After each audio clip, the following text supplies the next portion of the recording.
9,000 जो भर्ती का सवाल है, शिक्षकों का सवाल है, क्या नेता सदन यही आपका नारी बंधन है? आप लड़कियों को पीटेंगे, अपमानित करेंगे, उनको लाठी पड़वाएंगे, चिन्हित करके अधिकारियों को पोस्ट करेंगे, ये अधिकारी इसको मारेगा, ये पुलिस का इसको छेड़ेगा। ये सरकार का काम नहीं है, ये डबल स्टैंडर्ड सरकार है, दोहरा चरित्र है सरकार, कहती कुछ है करती कुछ और है। इसलिए मैं कहता हूं सरकार हार्टलेस है, इमोशनलेस है सरकार।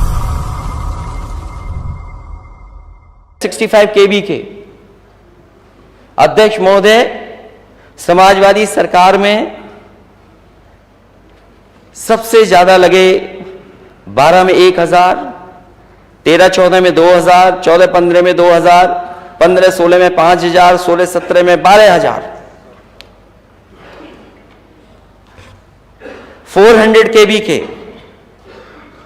ट्रांसमिशन लाइन्स भी सबसे ज्यादा बिछाई गई। 220 kb के, 132 kb के, और सबसे ज्यादा फीडर सेपरेशन का काम भी समाजवादी सरकार में हुआ था। अध्यक्ष महोदय, जब लगभग 11,000 करोड़ रुपए आप ऊर्जा विभाग में ले रहे हैं, तो आप बताइए आपने ट्रांसमिशन में, डिस्ट्रीब्यूशन में, जनरेशन में क्या काम किया है आपने? और अगर किया होता काम तो उत्तर प्रदेश में आज 24 घंटे बिजली शहर से लेकर के गांव तक होती और सस्ती बिजली होती।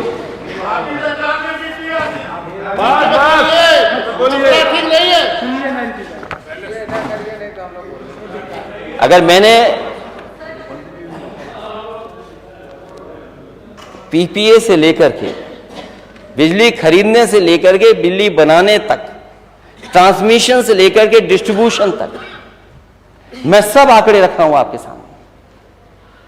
आप भी इसी तरह हर 5 साल के और 1.5 साल का रखिए। अगर मैं ये कोई बात कह रहा हूं कि ये सबस्टेशन बने हैं, अगर हरदोगंज का प्लांट चालू हुआ है, अगर रोजा का प्लांट एक और यूनिट चालू हुई है, तो आप बताइए वित्त मंत्री जी, क्या रोजा का समाजवादियों ने नहीं चलवाया पावर प्लांट? आपके घर से तो चिमनी दिखती होगी।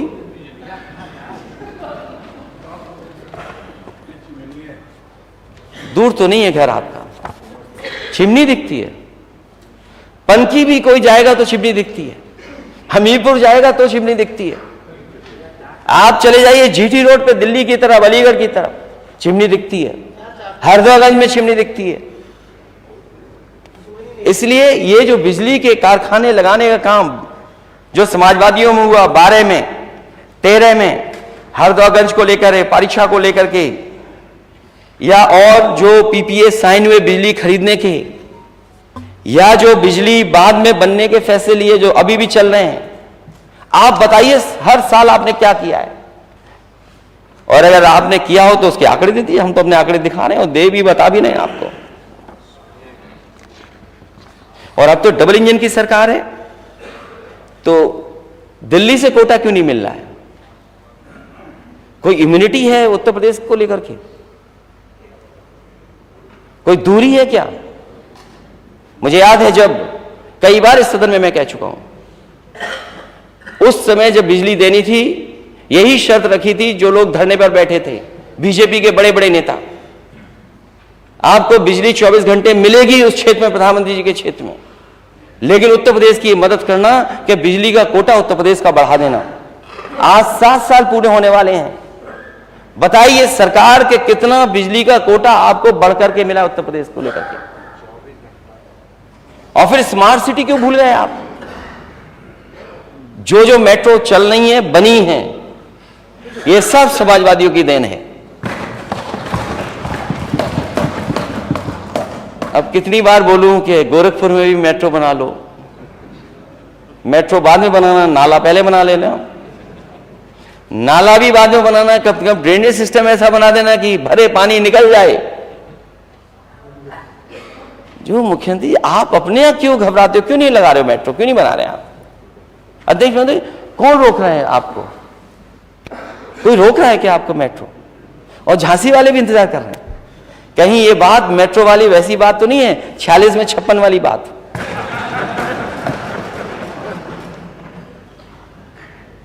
गोरखपुर में मेट्रो क्यों नहीं है? और इकाना जैसे स्टेडियम आपके गोरखपुर में क्यों नहीं है? कई खिलाड़ियों को, कई कोचेस को आप तोड़ के ले आए अपने यहां, लेकिन फैसिलिटी तो दो, इंफ्रास्ट्रक्चर तो दो। पूरा उत्तर प्रदेश में मत करिए, कहीं गोरखपुर में तो करिए। मेट्रो कब आई गोरखपुर में? अध्यक्ष महोदय, कम से कम नेता सदन बताएं कि हम लोग भी मेट्रो में गोरखपुर में बैठेंगे। और लखनऊ से आपको क्या दुश्मनी है? हमारे माननीय सदस्य से दुश्मनी हो सकती है, दुश्मनी तो नहीं, थोड़ी नाराजगी हो सकती है। अध्यक्ष महोदय दुश्मनी शब्द हटा दें, थोड़ी नाराजगी हो सकती है हमारे यहाँ। अरे ये चुनाव जीत जाते हैं, इसलिए मेट्रो नहीं आगे बढ़ी। यहां पर वो क्षेत्र तो आपका है जहां पर रुकी खड़ी है। अभी भी 7 साल में मेट्रो जाती है वहां और वहीं से वापस आ जाती है। जहां तक समाजवादी ने पहुंचाई वहीं तक पहुंची, उससे बात आगे नहीं बढ़ पाई। क्या यही स्मार्ट सिटी है आपकी? कानपुर, आगरा, मैं उस समय के प्रधानमंत्री जी को धन्यवाद दूंगा। उस समय प्रधानमंत्री मनमोहन सिंह जी थे, लेकिन वो काम तो किया हमारा उन्होंने। आपके बोलने वाले काम क्यों नहीं करना है, उस पर मैं अभी पूछूंगा। और बोलने वाले जिसके लिए कह रहे हो, आप उनसे पैसा लाके दिखाना। अध्यक्ष महोदय, जब मैं उत्तर प्रदेश को मेट्रो बनाने को लेकर के गया तो उन्होंने पूछा कि इतनी मेट्रो क्यों चाहिए आपको? हमें उत्तर प्रदेश बड़ा प्रदेश है, यहां संभव है, वो ना फाइनेंशियल इंक्लूजन कर लेंगे आप लोग। मैं उस समय के जो अधिकारी थे उन्होंने कहा कि हम करके दिखा देंगे। और उसका परिणाम ये हुआ, लखनऊ, कानपुर, आगरा और नोएडा, ग्रेटर नोएडा और नोएडा से जोड़ने वाली दिल्ली वाली मेट्रो सब की सब गाजियाबाद समाजवादियों की देन है। मैं आपसे जानना चाहता हूं कि आप मेट्रो शहर बनाना चाहते हो, बड़े शहर बनाना चाहते हो, स्मार्ट सिटी बनाना चाहते हो, क्या स्मार्ट सिटी के पैरामीटर में पब्लिक ट्रांसपोर्ट नहीं है? नीट एंड क्लीन, सेफ अगर कोई पब्लिक ट्रांसपोर्ट है तो वो मेट्रो है। तो आप क्यों चूके उससे? आपने कहीं अगर एक भी स्वीकृत करी हो तो बताएं आप। और फिर मैंने कई बार इस सदन में कहा और सुझाव दिया मैंने, और मैं आज फिर सुझाव देता हूं कि आप दिल्ली वालों से पैसा लेकर के आइए। ये जो हमारे नेता सदन एक्सप्रेसवे बनाने के सपने दिखा रहे हैं, जैसे बन रहे हैं वो सबको पता है, लेकिन दिल्ली के बजट से क्यों उत्तर प्रदेश में नहीं बन रहे? दूसरे प्रदेशों में दिल्ली के बजट से एक्सप्रेसवे बन रहे हैं। आपका दिल्ली से मुंबई जोड़ने वाला एक्सप्रेसवे 1 लाख करोड़ का है। 1 लाख करोड़ दिल्ली खर्च कर रही है उस पर। आपका गंगा एक्सप्रेसवे बन रहा है, दिल्ली वालों ने पैसा क्यों नहीं दिया आपको? आपका बुंदेलखंड एक्सप्रेसवे दिल्ली वालों ने उद्घाटन किया, पूर्वांचल एक्सप्रेस दिल्ली वालों ने उद्घाटन किया। बताओ, इन एक्सप्रेसवे के लिए दिल्ली वालों ने पैसा आपको क्यों नहीं दिया? अगर दिल्ली वाले पैसा देते तो यहां के बजट का पैसा उत्तर प्रदेश की गरीब जनता में लग जाता और किसानों की आय दोगुनी हो जाती। आप बताइए, किसानों की आय दोगुनी के लिए नहीं सपना देख रहे, कुछ भी कह देंगे माननीय सदस्य। तो मैं तो कह रहा हूं आपसे, मैं सुझाव दे रहा हूं कि आपका पैसा बच जाएगा। अगर नहीं बचाना चाहते मत बचाइए। और फिर क्या कहा, किसानों की आय दोगुनी कर देंगे। माननीय सदस्य लगातार उठा रहे गन्ने किसानों का सवाल। गन्ना किसान को जो कीमत मिल रही है, क्या उससे आय दोगुनी हो गई? माननीय सदस्य पंकज मलिक बैठे हैं, क्या जो रेट मिल रहा है इससे क्या किसानों की आय दोगुनी हो गई?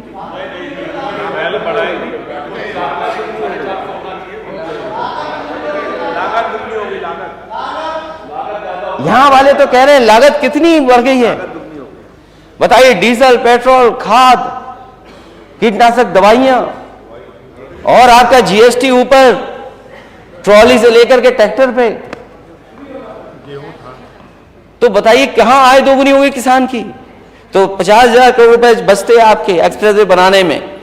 किसानों को मंडी और एमएसपी मिलने में सुविधा मिलती है, आपको कुछ मदद कर सकते थे आप किसानों की। धान की खरीद, अध्यक्ष महोदय बताएं कहां कहां होगी धान खरीद? जो यहां पर खेती करने वाले लोग हैं बताइए कहीं धान खरीदा गया हो तो बता दो।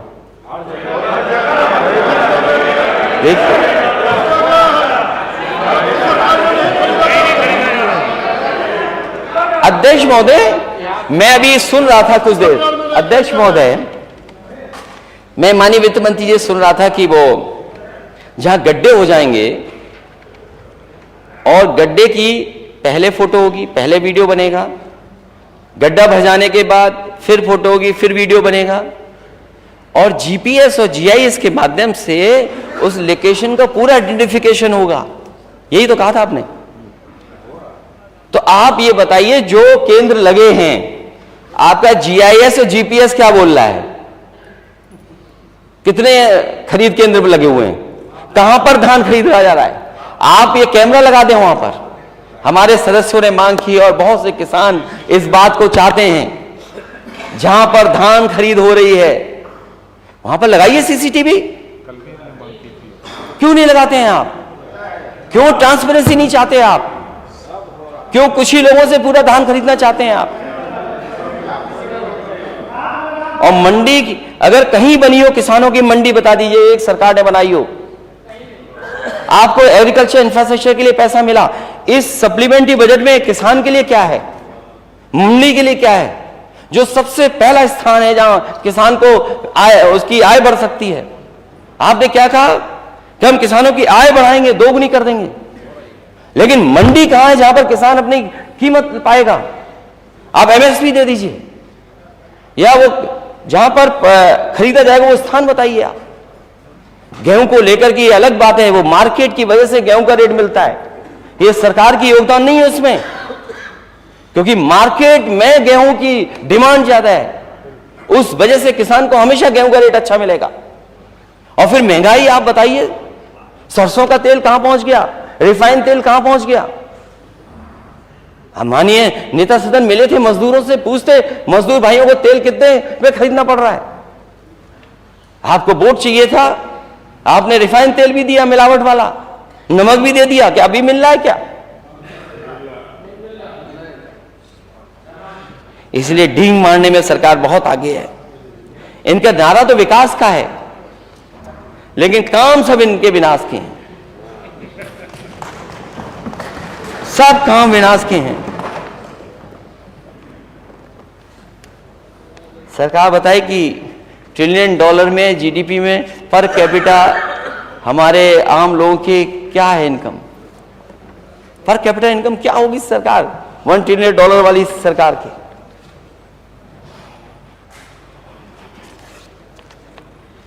मुझे खुशी हुई इस बात की कि आप नेता सदन मजदूरों से मिले। कभी कभी अध्यक्ष महोदय ये लगता है जो दिल्ली में होता है वही उत्तर प्रदेश में होने लगता है। अगर दिल्ली वाले ऐसे फोटो खिंचाएंगे तो हमारे लोग भी ऐसे फोटो खिंचा लेंगे। मुझे खुशी है इस बात की कि मजदूरों की जान बच गई। 41 लोग मजदूर जो फंसे थे उनकी जान बची, और उनके बचाने में जो जो एजेंसीज थी उनको बधाई, उनका धन्यवाद। लेकिन सबसे ज्यादा धन्यवाद और बधाई उन मजदूरों को जो रेड माइनर्स हैं, जो उस पाइप में घुस करके गए, उन्हें बचा करके लेके आए। सरकार अगर मदद कर रही है उन मजदूरों की जान फंसी थी उनकी, तो सरकार को बिना भेदभाव के उन मजदूरों का भी सम्मान करना चाहिए था, और करना चाहिए जो उसमें जाकर के जिन्होंने जान बचाई है। उसमें कोई भेदभाव नहीं होना चाहिए। हमारे माननीय सदस्य केदवई साहब बैठे होंगे, इनके यहां कुछ बच्चे डूब गए, सरकार से मदद मिल गई। दूसरे भी ऐसी घटना घट गई, सरकार मदद ही नहीं कर रही। वोट के आधार पर सरकार फैसला न ले। ये आरोप जो लगते हैं, आरोप के पीछे कुछ होना चाहिए, मटेरियल भी। कोई आरोप ऐसे ही नहीं लग जाए। क्या डूबने वाली बच्चों की मदद हुई, दूसरों की मदद हो पाई कि नहीं हो पाई? हाँ, लिख के दे देना, लिख के देना। तो एक नहीं उदाहरण, हम बहुत से उदाहरण दे सकते हैं। मुझे खुशी इस बात की कि हालांकि अंग्रेजी में मैंने अखबार पढ़ लिया था, उसी की कॉपी मेरे हाथ में इस समय है, कि जब जिन लोगों की जान बची मजदूरों की, उसके बाद जो लेके गया था उन पाइप वो रेड माइनर्स को, जिन्होंने जान बचाई, उनके बारे में कि हमारी ये जो हेडलाइन थी अखबार की, वो हेडलाइन थी अखबार की कि हिंदूज और मुस्लिम्स टुगेदर सेव्ड 41 लाइव्स, कि हिंदू और मुस्लिम ने दोनों ने मिलकर के 41 लोगों की जान बचाई। और हमारी टीम में, मैं कोट कर रहा हूं कि हमारी टीम में हिंदू मुसलमान दोनों हैं, दोनों के बिना यह काम संभव नहीं था कि 41 लोगों की जान बचा पाते हम लोग। कोई अकेले ये काम कर करके शायद जान न बचा पाता। इसलिए मैं ये मैसेज देना चाहता हूं कि पूरा देश जाने कि हार्मोनी में और साथ रहने से देश आगे बढ़ेगा। और हमारा इस we should all live in harmony, not spread the poison of hate. जो कोट है मैं इंग्लिश में कर देता हूं। In our team there are both Hindus and Muslims, and people from both religions worked hard to save these 41 lives. None of them could have done this alone, and this is the message I want to give it to everyone. We should all live in harmony and not spread the poison of hate. We all want to give our 100% for the country. Please convey my message to everyone. सोचो आप अध्यक्ष महोदय, ये बड़ा संदेश है। एक सामान्य व्यक्ति ये बात कह रहा है कि ये संदेश जाए कि जो हम एक दूसरे में खाई पैदा करते हैं, उससे हमारा देश और समाज आगे बढ़ने वाला नहीं। एक एग्जाम्पल है। और क्योंकि नेता सदन उसी प्रदेश से आते हैं, इसी तरह अध्यक्ष महोदय, एक मां ने 24 मजदूरों की जान बचाई थी। जब उस मां को पता लग गया कि पीछे से पानी आ रहा है, वो अपने बेटे को फोन मिलाती रही फोन। कई फोन मिलाने के बाद थोड़ी देर बाद जब फोन उठा तो उसने कहा कि पीछे से पानी आ रहा है, सब मजदूरों को इससे बाहर निकाल दो। उस मां की वजह से 24 मजदूरों की जान बची थी। और उस समय अध्यक्ष महोदय हमारी सरकार नहीं थी, क्योंकि एक मां ने उन मजदूरों को बचाया था। एक अपने बेटे के माध्यम से उन मजदूरों की जान बची थी। समाजवादी पार्टी ने उस मां को 5 लाख रुपए देकर के उसको सम्मान देने का काम किया। 41 लोगों की जान बचाने वालों को, $1 ट्रिलियन इकोनॉमी का सपना देखने वाले, बड़ी बड़ी डींग हाँकने वाले लोग, क्या उन परिवारों की मदद नहीं करेंगे आप? कम से कम सम्मान दो उन्हें। यहां भेदभाव हो सकता है मदद के लिए, यहां मदद जो अब अगर हम मांगे तो भेदभाव है, लेकिन कम से कम ऐसे बड़े काम के लिए आपको मदद करनी चाहिए। और हमारे देश की संस्कृति बताती है, देश का इतिहास बताता है कि हम सब मिलके रहे हैं। हमारी ये मिली जुली संस्कृति है, हम सब मिलकर के रहते हैं और मिलकर के इस देश को आजादी दिलाने का काम किया है। चाहे वो 1857 हो, चाहे बाद की बात हो, आज भी हमारी ग्रोथ, दोनों मिलके रहेंगे तो ग्रोथ ज्यादा बढ़ेगी। अभी कुछ साथी चिंता कर रहे थे जाति जनगणना को लेकर के। अध्यक्ष महोदय, पूरा देश चाहता है जाति जनगणना हो, और अंतोगत्वा मैं कहता हूं, on the floor of house कह रहा हूं, मैंने पहले भी प्रेस में कहा, ये बीजेपी के लोग भी जाति जनगणना में खड़े हो जाएंगे। देखिएगा, ये समय आएगा कि बीजेपी के लोग भी कहेंगे हां जाति जनगणना होनी चाहिए। पूरा देश चाहता है। कभी कभी आरोप लगता है कि समाजवादियों ने क्यों नहीं किया। मैं केवल एक एग्जांपल देना चाहता हूं अध्यक्ष महोदय आपके माध्यम से, कि जिस समय मेरिट की भर्ती हुई थी पुलिस की, और उसी समय एक फैसला आ गया था आरक्षण को लेकर के, हाई कोर्ट और सुप्रीम कोर्ट के झगड़े के बीच में हम लिस्ट को नहीं जारी कर पाए थे पुलिस भर्ती की। वो मेरिट की भर्ती थी, रिजल्ट बन चुका था, और जब कोर्ट के आदेश के बाद वो सूची जब जारी की गई, तो जो सूची जारी की थी उसमें पहले जो व्यवस्था थी आरक्षण की, उस व्यवस्था के तहत वो सूची बनी थी और उस सूची को जारी कर दिया गया था। लेकिन कुछ अधिकारी और सरकार क्योंकि नई आ गई थी, तो उस सरकार ने कहा कि नहीं, ये पुरानी आरक्षण व्यवस्था नहीं लागू होगी, नई आरक्षण व्यवस्था लागू होगी। और जब नई आरक्षण व्यवस्था लागू के तहत वो सूची जारी की गई, तो 1700 नौजवान जो पिछड़े थे, दलित थे, उन्हें नौकरी से बाहर निकाल दिया गया था। उनकी भर्ती जनरल में हो गई थी और उन्हें नौकरी से बाहर निकाल दिया गया, ये कहकर के कि अब नई आरक्षण व्यवस्था लागू हो गई। जिन्होंने खुशियां मनाई थी, जिनके घर परिवार के लोगों ने बधाई दी थी, वो 1700 नौजवान नौकरी पाने के बाद, लिस्ट में आने के बाद बाहर निकाल दिए गए थे। जब से ये नई व्यवस्था लागू हुई है आरक्षण की, जो मूल भावना थी मंडल कमीशन से, उससे हम डाइवर्ट हुए हैं, तब से पूरे देश में ये आवाज उठी है कि जाति जनगणना होनी चाहिए, और जाति जनगणना के बाद आबादी के हिसाब से सबको हक और सम्मान मिलना चाहिए। क्या यही तो सबका साथ सबका विकास है? क्या हम गलत बात कह रहे हैं क्या?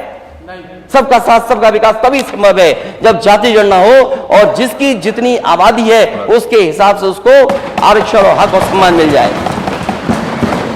क्योंकि सरकार में रहना है, इसलिए विरोध करना जरूरी है। सरकार में क्योंकि लॉलीपॉप मिल गई है, कुछ केक पेस्ट्री भी खा रहे होंगे, लड्डू भी खा रहे होंगे सरकार के, इसलिए सरकार के खड़े रहना है। और कुछ लोग तो फिल इन द ब्लैंक्स है सरकार के, रिक्त स्थान भरो, फिल इन द ब्लैंक्स है कुछ लोग। आप पूछ लीजिए जो भी नेता सदन है, हालांकि वो इंजीनियर हैं, मैं आपसे कहूंगा नेता दूसरे दल के हैं, अध्यक्ष महोदय, उन 1700 बच्चों को निकाल के बुलाइए कि क्या उनके साथ गुजरा। और सबसे पहला बच्चा जो नौकरी से निकला था, जो उस आंदोलन को लीड कर रहा था, ये तो सदन से ही चले गए। ये हमारी वजह से नहीं गए होंगे, कुछ कटी पतंग हैं, कटी पतंग। नेता सदन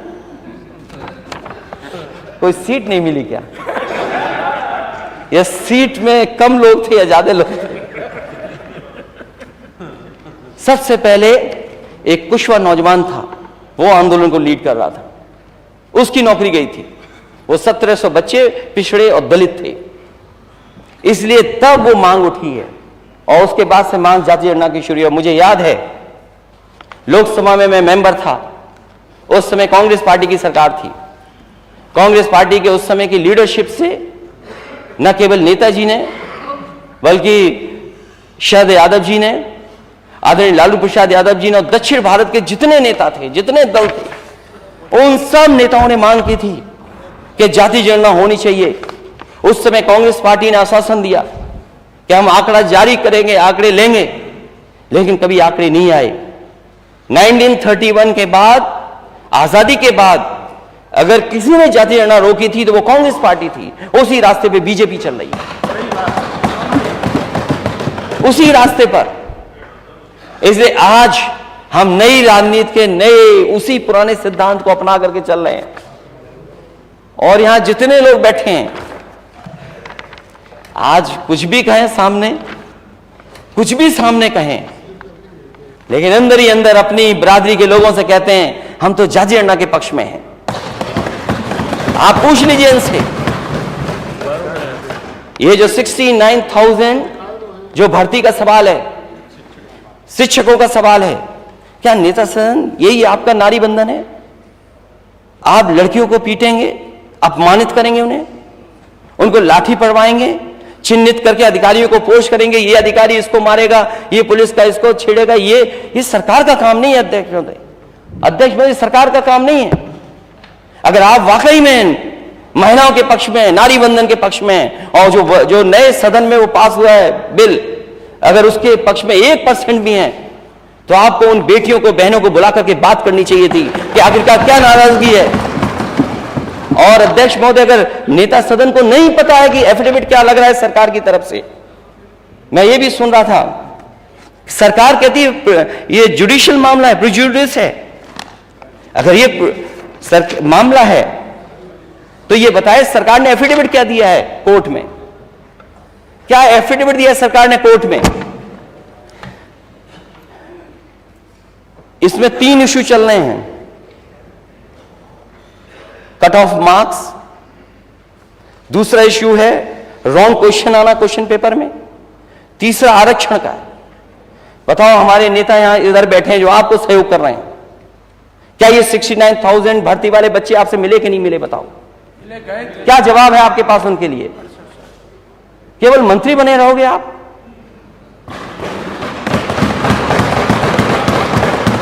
क्या मंत्री बने रहोगे इसीलिए आप उनके लिए साथ ये करोगे व्यवहार? आप बताइए, रॉन्ग क्वेश्चंस आए, कट ऑफ मार्क्स में उनके साथ हुई, आरक्षण को लेकर के हेराफेरी हुई, क्या आपको नहीं पता हेराफेरी? आप तो मोबाइल छीन रहे थे।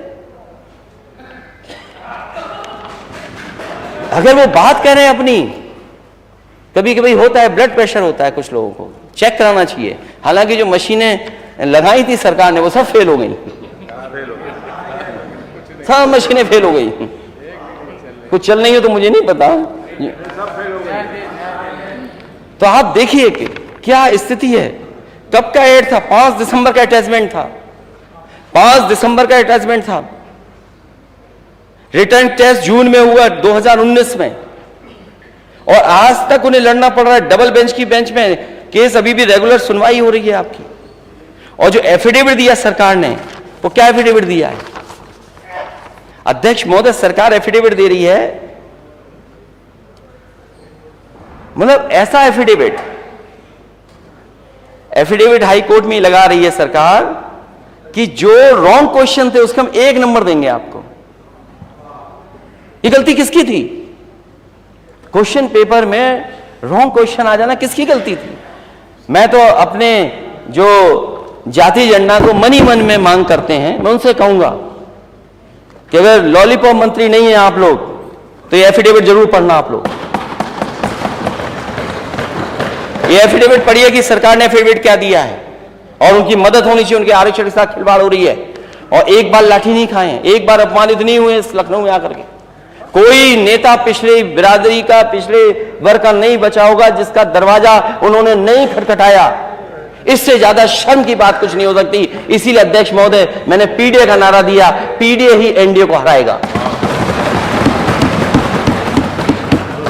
और अगर आपने पढ़ा हो, सुप्रीम कोर्ट के चीफ जस्टिस क्या कह रहे हैं? Caste still resilient, affirmative action works to dismantle inequalities. क्या खराब बात है ये अगर हम आरक्षण मांग रहे हैं? और पढ़ना चाहिए क्या लिखा उन्होंने। ये उम्मीद जगाता है, आरक्षण आस देता है हमें आगे बढ़ने की, हमें उम्मीद जगाता है। क्या चीफ जस्टिस ऑफ इंडिया ये नहीं कह रहे हैं? क्या आप हम लोगों से कह रहे हैं कि हम क्या करेंगे आरक्षण? और इनका जीरो टॉलरेंस, क्या जीरो टॉलरेंस है अध्यक्ष महोदय? बातें तो बहुत है जीरो टॉलरेंस की, लेकिन अध्यक्ष महोदय मैं कानपुर से ही शुरू करूंगा। कानपुर से एक गरीब किसान, बीजेपी के लोगों ने उससे जमीन लिखवा ली, 6 करोड़ का उसको चेक दे दिया, और 6 करोड़ का चेक दे करके उससे जमीन लिखवा ली पूरी की पूरी। उसके बाद उन्हीं बीजेपी के नेताओं ने कहा कि चेक में कुछ गड़बड़ी है, हमें वापस दे दो। उस गरीब किसान ने भरोसा कर लिया, वो चेक वापस दे दिया, चेक फाड़ करके फेंक दिया। वो दर बदर भटकता रहा, घूमता रहा, उनके घरों पे गया, पुलिस पे गया, कोई अधिकारी नहीं बचा जिसका दरवाजा नहीं खटखटाया हो, लेकिन उसको न्याय नहीं मिला। मजबूरी में उसने आत्महत्या कर ली, और आज भी उसकी 2 बेटियां दर दर भटक रही हैं, कोई अधिकारी नहीं बचा जिसके घर न गए हों। वो जीरो टॉलरेंस बीजेपी के नेता के लिए है। वहीं पर और मसले हुए हैं, और भी घटनाएं हुई, केवल एक नहीं घटना है। हालांकि अध्यक्ष महोदय आपने थोड़ा हस्तक्षेप कर दिया था, नहीं तो व्यापारी की क्या स्थिति हो गई थी। आपसे बेहतर कोई नहीं समझता बात को। आप भी उस परिवार से मिले, मैं भी मिला हूं परिवार से। क्या यही सरकार का जीरो टॉलरेंस है? जीरो टॉलरेंस पॉलिसी क्या है आपकी?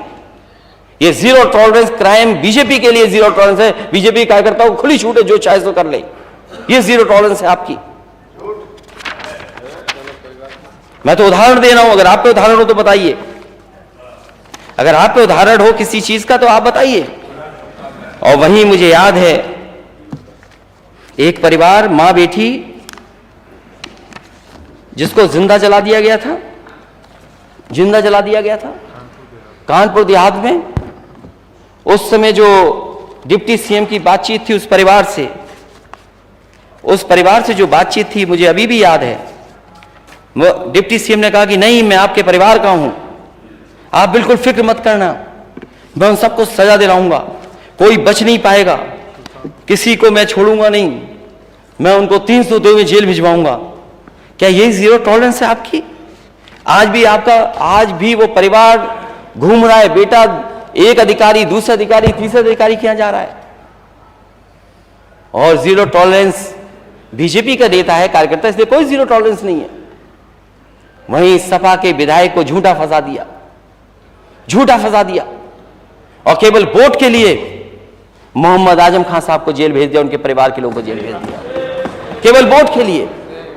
और ये बड़े बड़े प्रोजेक्ट जो बन रहे हैं, अगर कैबिनेट के फैसलों पर उंगली उठेगी, कैबिनेट के फैसले पर अगर ये इस तरह की बातें होंगी, तो नेता सदन ने भी बहुत कुछ किए होंगे काम, उन पे भी वो आंच आएगी, उंगली उन पे भी उठेगी। तो इस तरह की सरकार को काम नहीं करना चाहिए। जब आपका नारा हो सबका साथ सबका विकास, तो किसी के साथ भेदभाव नहीं होना चाहिए।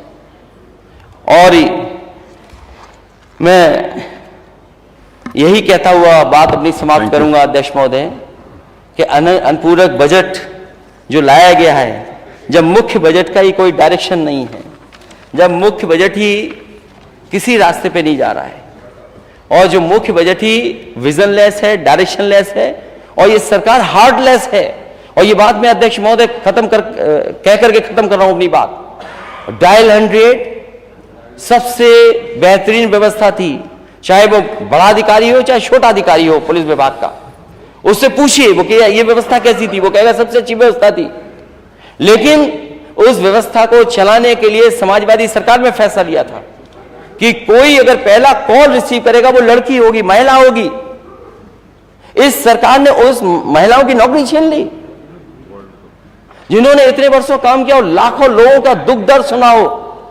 इसलिए मैं कहता हूं इस सरकार हार्टलेस है, इमोशनलेस है सरकार। उन बेटियों के साथ जो व्यवहार हुआ सर्दी में, न केवल 69,000 में जो आंदोलन कर रही हैं उन बच्चियों के साथ व्यवहार, जो कि डायल 100 जिन्होंने उत्तर प्रदेश के घर परिवारों में न जाने कितनों की मदद की होगी, उनके साथ क्या व्यवहार हुआ है।